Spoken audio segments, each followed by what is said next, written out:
ونزلنا عليك الكتاب تبيانا لكل شيء وهدى ورحمة وبشرى للمسلمين. بسم الله الرحمن الرحيم. الحمد لله رب العالمين والصلاة والسلام على سيد الأنبياء والمرسلين محمد النبي الأمي وعلى آله وأصحابه وأتباعه وأزواجه وذرياته وأهل بيته وأهل طاعته أجمعين إلى يوم الدين. أما بعد.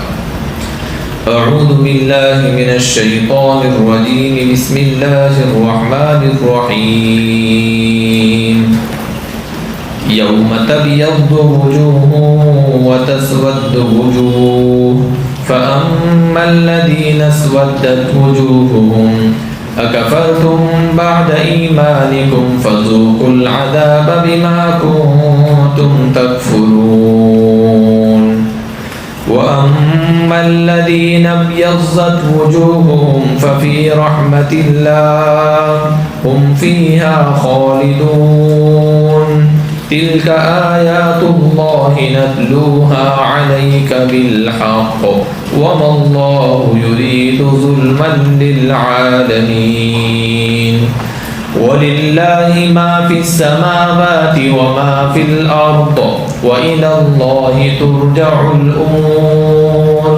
كنتم خير أمة أخرجت للناس تأمرون بالمعروف وتنهون عن المنكر وتؤمنون بالله ولو آمن أهل الكتاب لكان خيرا لهم منهم المؤمنون وأكثرهم الفاسقون.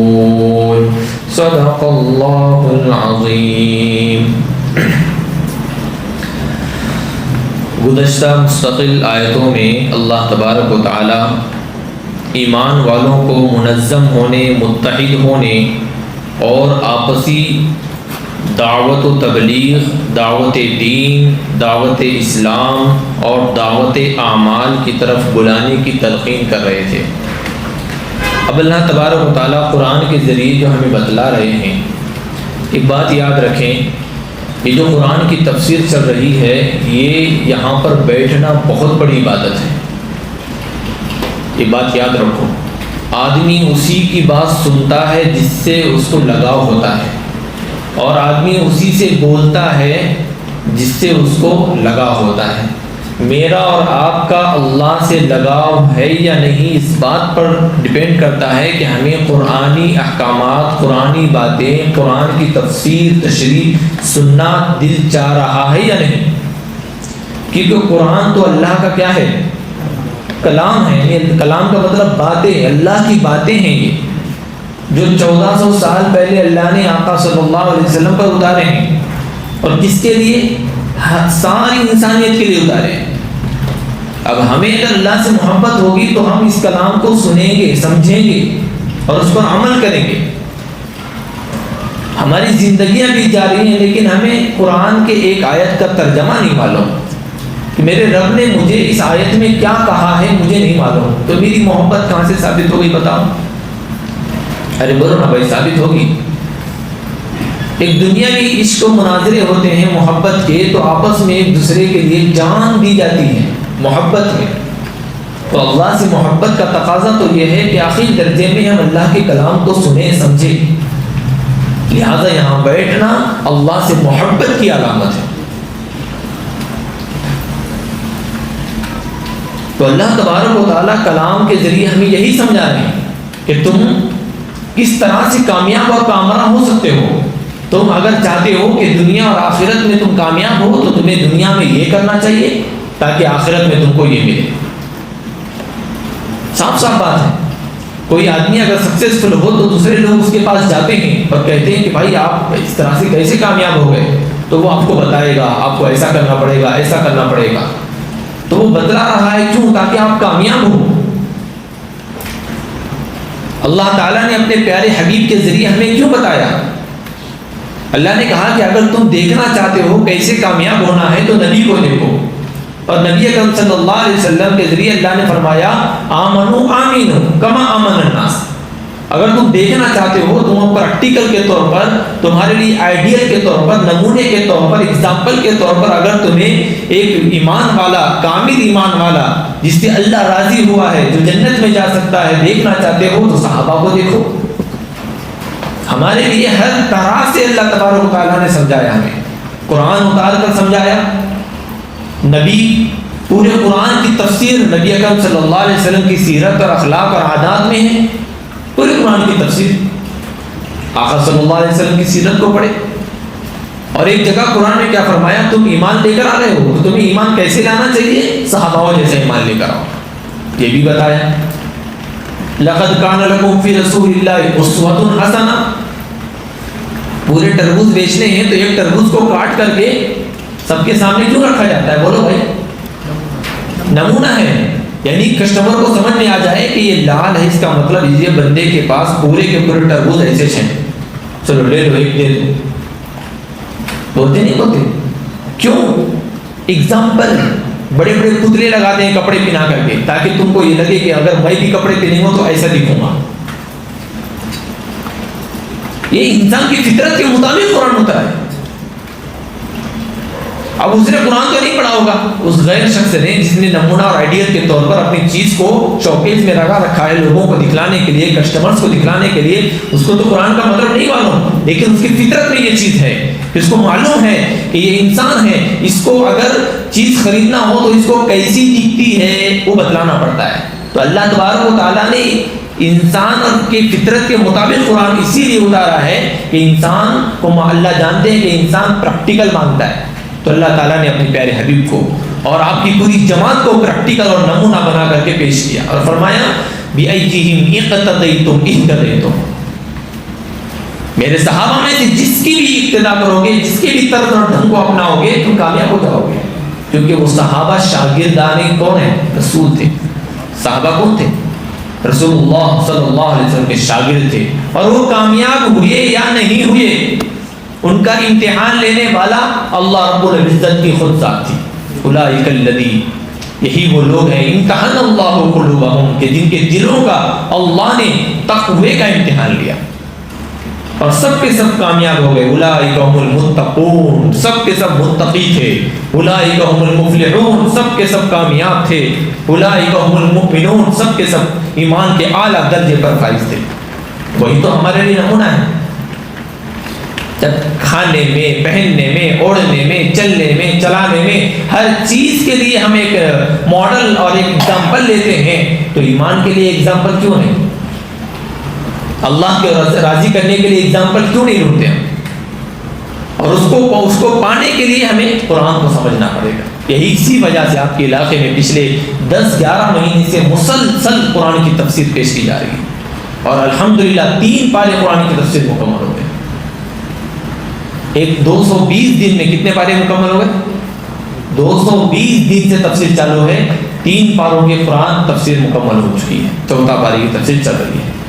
یہ آپ کو بتانے کا مقصد اس لیے ہے کہ جب ہمارے حضرت مولانا غلام محمد وسطانی دامت برکاتہم رحمہ اللہ تعالیٰ بھی پرسوں انتقال حضرت کا ہو گیا، فرمایا کرتے تھے کہ ہمارے دور میں، حضرت اپنے بارے میں کہا کرتے تھے، ہمارے دور میں ہم نے اپنے بڑوں سے سنا ہے کہ پیاسے کو جب پیاس لگتی ہے تو وہ کنویں کے پاس جاتا ہے۔ کہاں جاتا ہے؟ وہ بزرگ، ہمارے حضرت بزرگ اپنی عمر، اپنے بچپنے کی بات بتا رہے ہیں، جوانی کی، بچپنے کی، کہ ہم نے اپنے بڑوں سے سنا تھا کہ پیاسے کو پیاس بجھانا ہو تو کہاں جانا پڑے گا؟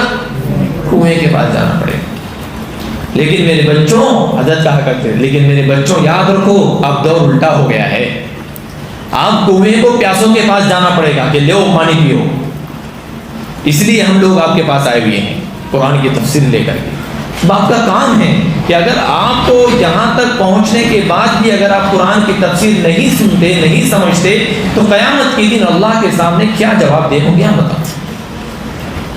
میں تو اپنی ذمہ داری پوری کرنے کی پوری کوشش کروں گا، میں مستقل بیمار بھی ہوں، جو بھی ہوں، کوشش پوری کروں گا کہ آپ کے پاس آؤں، قرآن کی چھٹی نہ ہو، تفسیر مستقل ہوتے رہے، لیکن آپ بھی تو اپنا وقت نکالیں، آپ بھی اپنا ٹائم نکالیں۔ یہ وقت ہی ایسا چنا گیا ہے کہ آپ اپنے دنیاوی تمام تر مصروفیات مشغولیات سے فارغ ہو کر کے آپ یہاں پر آ سکتے ہیں، سکون سے تفسیر سن کر رات میں آرام کر سکتے ہیں۔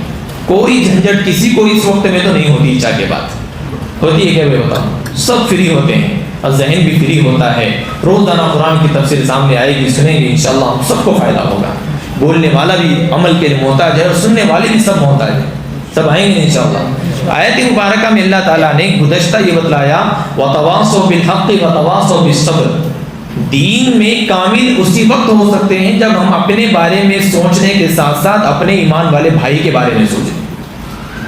اور وہی تحریک حضرت مولانا الیاس صاحب رحمہ اللہ تعالیٰ نے آج سے 100 سال پہلے شروع کی تھی، جس کو ہم دعوت و تبلیغ کہتے ہیں، کہ میں اکیلا ہی کیوں جنت میں جاؤں، میں اکیلا ہی نمازی کیوں بنوں، میں اکیلا ہی کیوں، میرا ایمان والا بھائی کیوں نہیں۔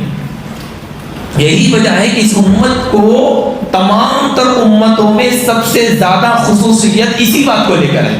آگے کی آیت میں بتاؤں گا اس کو، ہم آج آئے اللہ فرما رہے ہیں کہ جب تم اعتصام باللہ، اللہ کی رسی کو مضبوطی سے پکڑو گے، پوری زندگی میں اللہ کے دیے ہوئے نظام عمل کو اپنی زندگی میں لاؤ گے اور اللہ کی رسی کو مضبوطی سے پکڑو گے، سنت رسول کو مضبوطی سے پکڑو گے، آقا صلی اللہ علیہ وسلم کے اخلاق اور کردار کو اپنی زندگی میں لاتے ہوئے زندگی گزارو گے، اور اپنے ساتھ ساتھ اپنے تمام تر ایمان والے بھائیوں کو دین کی دعوت دے کر کے انہیں بھی اعمال زندگی پر لے کر آؤ گے، تو یاد رکھو تم فرقوں میں نہیں بٹو گے، اختلافات میں نہیں پڑو گے، تو وہابی، تو سنی، تو جماعتی، تو غیر جماعتی، تو دیوبندی، تو بریلوی، تو جہنمی، تو دوزخی، جنتی، کافر، ایمان نہ الہ الا اللہ، یہ سارے فرقوں سے ہٹ کر کے آپ اللہ اور اس کے رسول کے مطابق زندگی گزارو گے تو کیا ہوگا؟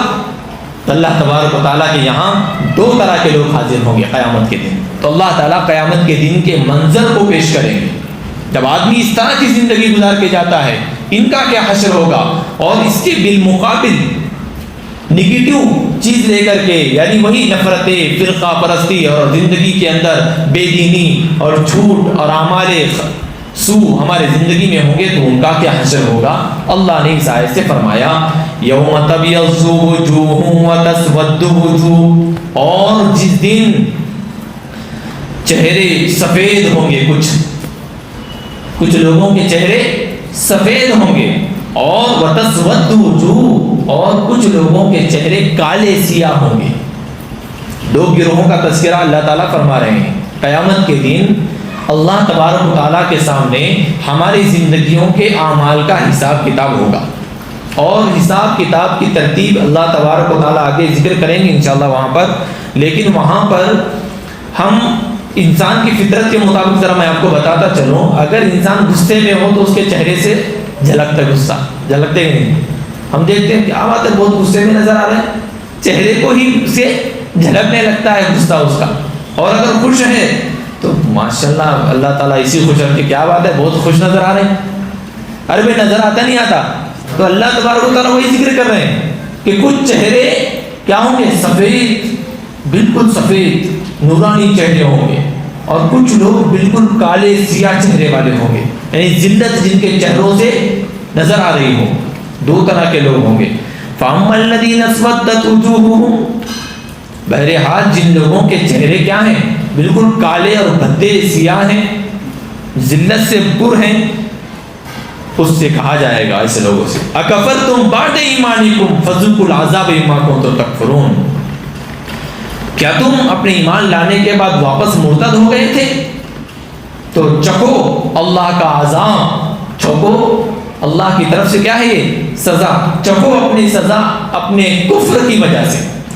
بعد میں جو تم کافر ہو گئے نا ایمان کو چھوڑ کر کے تو تم اپنے اس کفر کی وجہ سے اللہ کے قائم کردہ عذاب کو چکھو۔ یہ ایک گروہ کے بارے میں اللہ نے ذکر فرمایا۔ کون سے گروہ کے بارے میں؟ جو اللہ کے احکامات کو پہلے تو سمجھ رہے تھے، ایمان میں داخل ہو گئے، سب کچھ مان رہے، لیکن اس کے بعد کافر ہو گئے، مرتد ہو گئے، ارتداد کی شکار ہو گئے، دھرم کو بدلنے والے بدل دیے۔ سمجھے جس کو ہمارے دور میں دھرم پریورتن بولتے ہیں، ہوتے نہیں ہو رہے، ارے کوئی ہو رہا نہیں ہو رہا، ایمان والے لوگ ہیں اللہ اور اس کے رسول کو جاننے والے، سب کچھ کرنے والے، تھوڑے تھوڑے اپنے چیزوں کے لیے اور لوگوں کے بہکاوے میں آ کر کے ایمان اسلام پر شک کرتے ہوئے ایمان کو چھوڑ دے کر کے کافر ہو رہے ہیں، دوسرا دھرم اپنا رہے ہیں، ایسے لوگوں کو اللہ ذکر فرمایا۔ ساتھ ہی یہ جو آیت ہے اس کے مصداق یہود و نصارہ بھی ہیں۔ یہود و نصارہ اہل کتاب تھے، اللہ نے کتاب اتاری، موسیٰ علیہ السلام جیسا، عیسیٰ علیہ السلام جیسا نبی دیا، بلکہ 4000 کے قریب انبیاء کرام اس امت میں بنی اسرائیل میں اترے قوم میں، لیکن پھر بھی انہوں نے اللہ کو مان کر کے بعد میں اللہ کی کتاب تورات اور انجیل کو کیا کر دیا؟ ارے بولو بھائی، انکار کر دیا، بدل دیا، تحریف کر دیا پورا، اور اس کے اندر جو احکامات تھے اس کو کیا کر دیا؟ اپنے من کے جیسے احکامات سے بدل دیا۔ آقا صلی اللہ علیہ وسلم کی آمد، آپ کے اوصاف، آپ کے صفت کن اوصاف کے ساتھ آپ دنیا میں تشریف لائیں گے، ان ساری چیزوں کو بدل دیا۔ اتنا ہی نہیں کیا، جب آقا صلی اللہ علیہ وسلم نے ان کے سامنے واضح معجزات پیش کیے پھر بھی انہوں نے انکار کیا۔ دیکھو پہلے ایمان والے تھے، بعد میں کافر ہو گئے، بعد میں کیا ہو گئے؟ کافر ہو گئے۔ اور چونکہ اہل کتاب کا ایمان اسی وقت معتبر ہوتا جب اللہ کے رسول پر ایمان لے آتے، کیونکہ جب پہلا نبی دنیا سے چلا جاتا ہے تو اس قوم، اس نبی کی ساری امت کو دوسرا جو نبی اللہ بھیجیں گے اس پر ایمان لانا فرض ہوتا ہے۔ کیا ہوتا ہے؟ فرض۔ اگر وہ ایمان نہیں لاتی تو وہ کافر ہو جائے گی۔ تو یہ اہل کتاب کا کام تھا، ان کو بتلایا گیا تھا کہ ایک نبی برحق آئیں گے، آخری نبی ہوں گے، وہ نبی کی یہ صفات ہوں گی، تم اس نبی پر ایمان لے کر آؤ تو تم ایمان والے ہوں گے، اگر نہیں لے کر آ گئے تو تم ایمان والے نہیں ہوں گے۔ تو انہوں نے ایمان نہیں لایا، یہود و نصارہ نے ایمان نہیں لایا، بلکہ خود آقا صلی اللہ علیہ وسلم کو قتل کرنے کے در پہ رہے، اور جو کمزور قسم کے ایمان والے ابھی ایمان میں داخل ہو گئے تھے، اپنے ہتھ کنڈوں سے، اپنی غلط اور کجی باتوں سے اسلام پر غلط اعتراضات کرتے ہوئے ان کے ذہنوں کو کیا کر دیا؟ بدل کر کے واپس کفر کی طرف لوٹانے کی کوشش کرنے لگے۔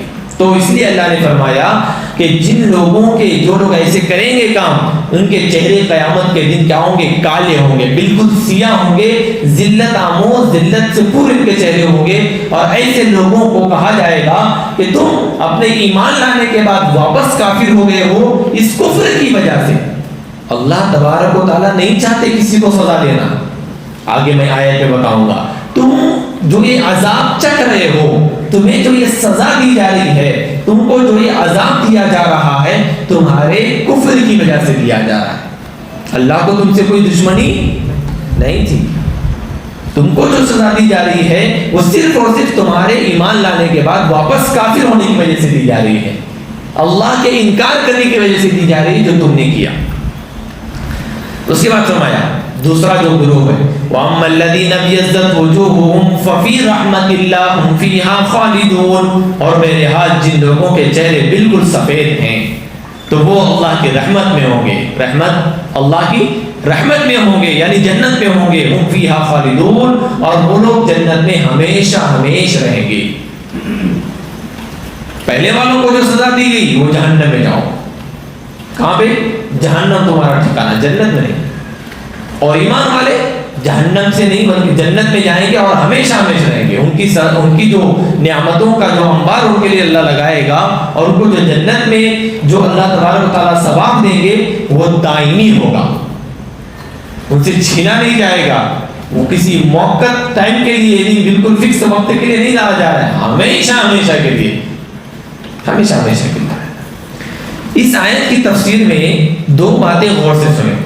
سب سے پہلی بات یہ ہے کہ جو اللہ تبارک و تعالیٰ نے کہا قرآن کریم، یہاں اس آیت کریمہ کے اندر کالے چہرے والے، گورے چہرے والے، تو یہاں پر کون مراد ہے؟ اس میں مفسرین کے الگ الگ عقل کیا ہے، اقوال ہیں۔ جو سفید چہرے والے ہوں گے ان کے بارے میں حضرت عبداللہ ابن عباس رضی اللہ تعالیٰ عنہما جو امام المفسرین ہیں، فرماتے ہیں کہ یہاں پر سفید چہروں والے سے مراد ایمان والے ہیں۔ کون ہے؟ ایمان والے ہیں۔ کون ہے؟ ایمان والے۔ اور ایک تفسیر میں فرمایا کہ یہ اہل سنت ہیں. کون ہے یہ؟ اہل سنت ہیں، یعنی آقا صلی اللہ علیہ وسلم کے سنتوں پر زندگی گزارنے والے ہیں، جن کے چہرے سنتوں پر عمل کرنے کی وجہ سے بالکل ایسے روشن ہوں گے، ایمان کے نور سے بالکل مزین ہوں گے، اور ایمان کے نور سے مزین ہونے کی وجہ سے ان کے چہرے بالکل خوشی خوشی نظر آ رہے ہوں گے، ان کے چہروں پہ خوشیاں جھلک رہی ہوں گی. اندر اگر کوئی اچھا عمل ہوا ہو، دل میں اگر خوشی ہو، تو اس کا اثر کہاں ہوتا ہے؟ چہرے پر ہونے لگتا ہے. ہوتا ہے نا بھائی، آدمی ہنستا کب ہے؟ جب اس کو اندر اچھا لگتا ہے، تب جا کے چہرے کا جو فیس ہے وہ بدل جاتا ہے، ہنسی میں بولو، رونے میں بولو، جو بھی ہو. تو اللہ فرما رہے ہیں کہ ایمان والے ایمان کے نور سے ان کے چہرے منور تو ہوں گے، ساتھ ہی ساتھ جنت میں جانے کی خوشی میں، اللہ کے راضی ہونے کی خوشی میں، اور نامہ اعمال کو سیدھے ہاتھ میں دینے کی خوشی میں. سمجھے اس خوشی میں ان کے چہرے سے خوشی جھلک رہی ہوگی. یہ سفید ایمان والے اہل سنت. آپ کو پتا ہے قیامت کے دن اللہ تبارک و تعالیٰ کے یہاں جب اللہ تعالیٰ ہمارے نام اعمال دیکھے گا، سمجھ رہے، سب لوگ موجود ہوں گے. آدم علیہ السلام سے لے کر قیامت کے دن جو بچہ پیدا ہے نا، وہ بھی وہاں پر ہوگا. سب کے سب موجود ہوں گے. ان سب کے سامنے ہمارے نام اعمال کو جب دیکھا جائے گا، اور ہمارے نام اعمال پر جب اللہ تبارک و تعالیٰ اپنے رضا کی سگنیچر کریں گے، کامیابی کا پروانہ جب دیں گے اللہ تبارک و تعالیٰ کہ یہ کامیاب ہو گیا، تو اللہ تبارک و تعالیٰ وہ نام اعمال اس کو دیں گے جس سے اللہ راضی ہو گئے کہ بھائی ہاں رحیم بھائی یہ تمہارا نام اعمال لے لیں، کامیاب ہو گئے. تو اس کے بارے میں قرآن نے ذکر فرمایا ہے کہ وہ کیسے پھرے گا معلوم ہے؟ اس کی خوشی کی انتہا میں بتا رہا ہوں، اس کے چہرے کا جو ابھی بتایا نا کہ وہ کتنا خوش ہوگا، اس کو قرآن نے ذکر فرمایا ہے. فَأَمَّا مَنْ أُوتِيَ كِتَابَهُ بِيَمِينِهِ فَيَقُولُ، تو وہ کہے گا هَاؤُمُ اقْرَءُوا کِتَابِیَہ. وہ کیا بولے گا؟ هَاؤُمُ اقْرَءُوا کِتَابِیَہ. آدمی بچہ 10ویں میں فرسٹ آیا، 12ویں میں فرسٹ آیا، تو بڑا اسٹیج سجایا گیا، اور سب کے سامنے اس بچے کا رینک جو ہوتا ہے نا، اول پوزیشن سے کامیاب ہونے والا ایک بچہ ہے، تو اس کو سرٹیفکیٹ دیا جاتا ہے. پورے علاقے میں اس کے کیا ڈنکے بجتے ہیں، اور اس بچے کی فوٹوز لگائی جاتی ہیں. ہمارے دور کی بات کر رہا ہوں میں، سمجھ رہے، اور کتنے رینک اور نمبر سے آیا اس کو گولڈن اس میں لکھا جاتا ہے 100% سے، بالکل 101 نمبر، 98% لکھتے نہیں لکھتے بھائی، پیپر میں دیکھتے ہیں نہ دیتے ہیں نا. تو اس کی جو واہوائی ہوتی ہے وہ تو صرف دنیاوی 10%، 10ویں میں اور 12ویں میں اور نیٹ میں ایگزام میں پاس ہوا تو اس کا اتنا زیادہ کیا کرتا ہے انسان؟ خوشیاں مناتا ہے اور اس کی ہمت افزائی کرتا ہے. مجھے بتاؤ، جس سے اللہ راضی ہوگا، جس کو رضامندی کا پروانہ سیدھے ہاتھ میں دیا جائے گا، جس کے نام اعمال پر اللہ کی خوشنودی کی سگنیچر ہوگی، وہ بندہ قیامت کے دن اس کے انداز کو اللہ ذکر کر رہے ہیں، وہ پھرے گا ایسا لے کر کے اپنے نام اعمال لے کے، ہاؤم اقرؤوا کتابیہ، دیکھو دیکھو یہ میرے نام اعمال کو پڑھو، دیکھو مجھے رزلٹ مل گیا، میں کامیاب ہوا، میں کامیاب ہوا.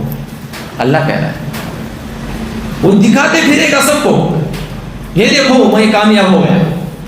انی ظننت انی ملاق حسابیہ. اور اس کی سب سے بڑی صفت ذکر فرمائی، وہ کہہ رہا ہوگا مجھے یقین تھا. دیکھو کامل ایمان والا وہ کیا کہے گا؟ مجھے یقین تھا، انی ملاق حسابیہ، انی ظننت انی ملاق حسابیہ، کہ ایک نہ ایک دن مجھے میرا حساب میرے کیا ہوگا، مجھے دیا جائے گا. انی ملاق حسابیہ. اور آگے فرمایا فَهُوَ فِي عِيشَةٍ رَاضِيَةٍ، اور اس کو کہا جائے گا کہ تو اپنی رضامندی کے ساتھ اور ہنسی خوشی تو کیا کر جنت کے اندر داخل ہو جا، عیش و عشرت کے ساتھ. تو یہ جو ایکسپریشن اس کے چہرے پر آئے گا اس کو اللہ ذکر کر رہے ہیں، یوم تبیض وجوہ، کہ ایسے چہرے ہوں گے جو بالکل کھلکھلا رہے ہوں گے، ایمان کے نور سے منور ہوں گے. اور آگے حدیث میں آتا ہے جب حوض کوثر پینے کی باری آتی ہے نا، آئے گی انشاءاللہ، اللہ ہم سب کو حوض کوثر سے آقا صلی اللہ علیہ وسلم کے دست مبارک سے حوض کوثر ہم سب کو نصیب فرمائے، آمین بولو آمین۔ تو اس وقت جو ایمان جو لوگ کچھ لوگ آئیں گے، کیا ہوں گے؟ کچھ لوگ آئیں گے، تو اللہ کے رسول صلی اللہ علیہ وسلم فرماتے ہیں کہ میں اپنی امت کو پہچانوں گا، امتی کو کیسے؟ ارے بولو نا بھائی، اس کی نماز کے اعضاء کے وجہ سے، اس کے اعضاء سجود کی وجہ سے، کہ اس کے جو اعضاء ہوں گے نماز میں جو جھکے رہتے ہیں، زمین سے ٹچ ہوئے رہتے ہیں، وہ چمک رہے ہوں گے۔ کیا ہو رہے ہوں گے؟ اس کی پیشانی چمک رہی ہوگی، اس کے گھٹنے چمک رہے ہوں گے، اس کی کوہنیاں چمک رہی ہوگی، اس کے ہاتھ ہتھیلیاں چمک رہی ہوگی، ناک چمک رہی ہوگی۔ جو جو اعضاء سجدے میں رہتے ہیں، نماز میں مشغول رہتے ہیں، تو ان اعضاء کی نورانیت سے اللہ کے نبی صلی اللہ علیہ وسلم فرما رہے ہیں میں اپنی امت کو پہچانوں گا۔ تو وہ نورانیت ان کے چہروں پر ہوگی۔ اور جو لوگ، یہ تو کیا فرمایا حضرت عبداللہ ابن عباس نے، یہ اہل سنت ہوں گے، اور دوسرے جو ہیں جو سیاہ چہرے والے ہوں گے وہ اہل بدعت ہوں گے، جنہوں نے دین میں نئی نئی باتیں کری، حدیث کو چھوڑ کر کے اپنے من سے جو آیا وہ بولنے لگے، قرآن میں جو من میں آیا وہ تفسیر کرنے لگے، تشریح کرنے لگے، سمجھ لیں، تحریف کرنے والے بدعتی لوگ قیامت کے دن ان کے چہرے بالکل کالے ہوں گے، کیونکہ وہ چاہ کے بھی ان کو توبہ کی توفیق نہیں ہوگی، بدعتی کو توبہ کی توفیق نہیں ہوگی۔ اللہ کے نبی صلی اللہ علیہ وسلم نے فرمایا کل بدعۃ ضلالہ وکل ضلالۃ فی النار، ہر بدعت گمراہی ہے اور گمراہی جہنم میں جانے والی ہے، جہنم میں جانے والی۔ اور ایک تفسیر یہ بھی کی ہے کہ سیاہ چہروں سے، کالے چہروں سے وہ اہل کتاب مراد ہیں جو ایمان میں داخل نہیں ہوئی، اور سفید چہروں سے وہ اہل کتاب اور یہود مراد ہیں جو ایمان میں داخل ہو گئے، جیسے عبداللہ ابن سلام وغیرہ۔ بھائی کچھ یہود ایسی بھی تھی جنہوں نے آقا صلی اللہ علیہ وسلم کے اندر وہ نشانیاں دیکھ کر ایمان میں داخل ہو گئے تھے۔ تو حضرت عبداللہ ابن سلام اور ان کے کئی رفقا تھے کہ جو اسلام میں داخل ہو گئے تھے، تو بعض نے فرمایا کہ وہ سفید چہرے والے یہ لوگ ہوں گے، اور جو اس میں ایمان میں داخل نہیں ہوں گے اہل کتاب میں سے، وہ کالے چہرے والے وہ ہوں گے۔ آگے فرمایا ففی رحمت اللہ، اللہ کے رحمت میں۔ ایک بات یاد رکھیں، انسان اپنے اعمال کے بلبوتے پر جنت میں نہیں جا سکتا، یہ بات یاد رکھیں، اپنے ذہن میں بٹا لیں۔ ایک آدمی پوری زندگی سجدے میں گزارے، پوری زندگی رکوع میں گزارے، پوری زندگی جہاد میں گزارے، اللہ کے راستے میں گزارے، چاہے وہ جتنے بھی اعمال کرے، لیکن وہ اپنے اعمال کے بلبوتے پہ جنت میں نہیں جا سکتا، نہیں جا سکتا۔ آپ بولیں گے مفتی صاحب ایسی کسی بات کرنا ہے، یہ بات یاد رکھو۔ امی جان عائشہ صدیقہ رضی اللہ تعالی عنہ غالباً فرماتی ہیں کہ اللہ تبارک و تعالیٰ نے اگر کسی سے حساب کے لیے کسی سے حساب لیا تو وہ گیا، سمجھ نہیں سمجھ، اللہ اگر کسی سے حساب لینے پر آ گئے وہ تو پکڑ ہی گیا۔ کیوں؟ ہم خود اپنے اندازے سے لے کے صبح اٹھنے سے لے کر شام سے سونے تک ہمارے کتنے اعمال ایسے ہیں جو اللہ کو خوش کرنے والے ہیں، اور کتنے اعمال ایسے ہیں جس سے اللہ ناراض ہوتا ہے۔ پھر ہم اپنے عمل سے کس طرح سے جنت کے ہم مستحق بن سکتے ہیں۔ یہ فی رحمت اللہ میں جو کہا گیا ہے، اس میں دو باتیں ہیں، ایک تو رحمت سے مراد جنت ہے، اور دوسری مراد رحمت سے مراد اللہ کی خصوصی رحمت ہے جو اللہ تعالیٰ قیامت کے دن اپنے بندوں پر فرمائے گی، جن کی وجہ سے وہ جنت میں جائیں گے۔ سمجھ رہے؟ تو پھر اللہ کی رحمت کے بغیر کوئی بھی جنت میں داخل نہیں ہو سکتا۔ اس لیے اللہ سے ہمیشہ یہ دعا کرتے رہنا چاہیے، اللہ بغیر حساب کتاب کے جنت میں داخل فرمائے۔ کیا دعا ہے؟ اور ایک دعا کرتے رہے، اللہم انی اسألک العفو والعافیہ فی دیننا و دنیانا، اے اللہ عفو اور عافیت دے دے، درگزر کر دے، دنیاوی معاملات میں بھی اور دینی معاملات میں بھی، کیونکہ ہمارے اندر وہ اعمال نہیں ہے، وہ اخلاص نہیں ہے، وہ تقوی نہیں ہے جو تو چاہتا ہے۔ سمجھے؟ اللہ جو تقوی چاہتے ہیں وہ ہم میں وہ تقوی نہیں ہے۔ ہم تو صحابہ کی نقل میں کی بھی نقل نہیں کر سکتے، ہم تو صحابہ نے جو دین پر عمل کیا ہے، ہم کو ان کی نقل بھی کرنا ہے، تو نقل ہو تو اس نقل کی بھی نقل ہم اتار نہیں سکتے۔ ان کے دل اتنے زیادہ تقوی سے بھرے تھے، اللہ کی محبت سے بھرپور تھے، اور ان کے اعمال ایسے تھے کہ وہ 2 رکعت پڑھ کر کے اپنے مرے ہوئے کھچروں کو زندہ کرتے تھے۔ ارے بولو نا بھائی، آج ہم اتنے نمازی ہیں لیکن فلسطین کے ایک بچے کو ایک روٹی کا ٹکڑا نہیں کھلا سک رہے۔ کیا 57,000 بچے صرف بھوک کی وجہ سے مر گئے وہاں پہ، کھانے کے لیے کیا ہے، ایک روٹی کا ٹکڑا نہیں ہے۔ ہم کتنی نمازیں پڑھ رہے ہیں بتاؤ؟ یہ ہمارے اعمال۔ تو ہم ایسے اعمال لے کر کے، ارے بولو نا بھائی، ایسے اعمال لے کر کے ہم کیا ہے، اللہ کے سامنے جنت کیسے لے سکتے ہیں؟ ہم اللہ کے حکم کے مطابق عمل تو کریں گے اپنے وسعت اور نصاب کے مطابق، لیکن اللہ ہی کی امید سے ہم جنت میں جائیں گے، اللہ ہی کی امید، اللہ ہی کی رحمت سے ہم جنت میں جائیں گے، اور اللہ ہی کی رحمت سے ہم جہنم سے بچ سکیں گے۔ فرمایا ففی رحمت اللہ ہم فیہا خالدون، اور دوسرا جو قول ہے رحمت سے مراد جنت ہے، اس لیے فرمایا کہ وہ جنت میں ہمیشہ ہمیشہ رہیں گے۔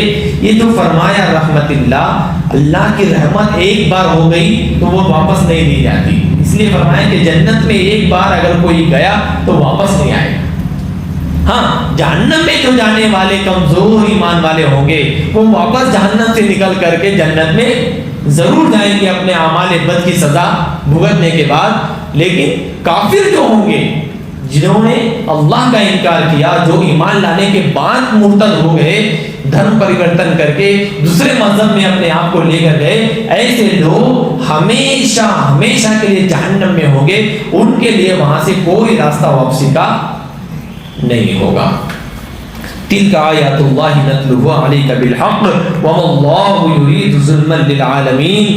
اللہ تعالیٰ فرما رہے ہیں یہ آیات ہیں جو ہم آپ کے سامنے ٹھیک ٹھیک پڑھ کے سنا رہے ہیں، اور اللہ تبارک و تعالیٰ جہاں والوں پر ظلم کرنا نہیں چاہتا، جہاں والوں پر ظلم کرنا اللہ نہیں چاہتا۔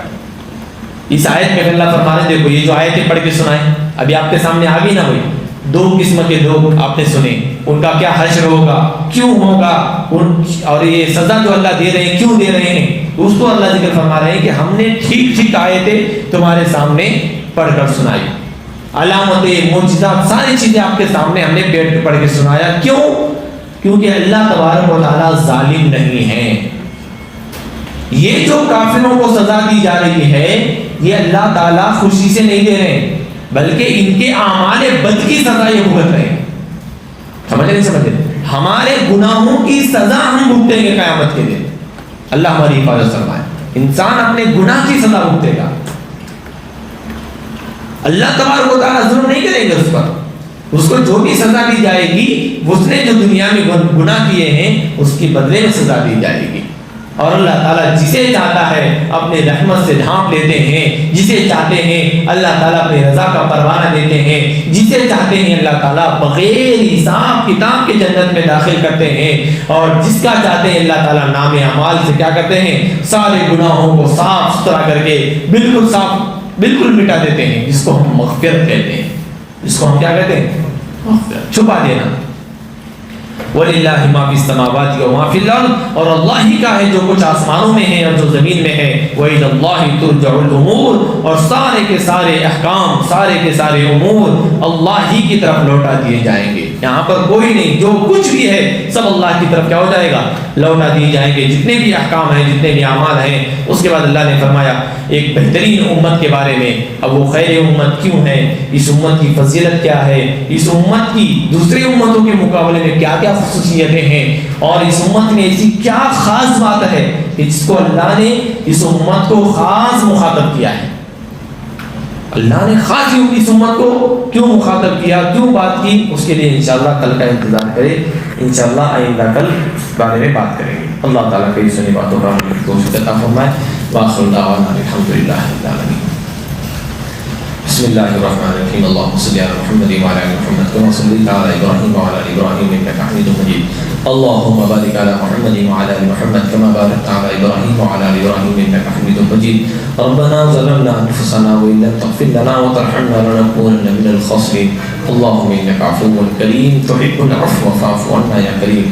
وصلی اللہ تعالی علی خیر خلقہ محمد وعلی آلہ واصحابہ اجمعین آمین برحمتک یا ارحم الراحمین.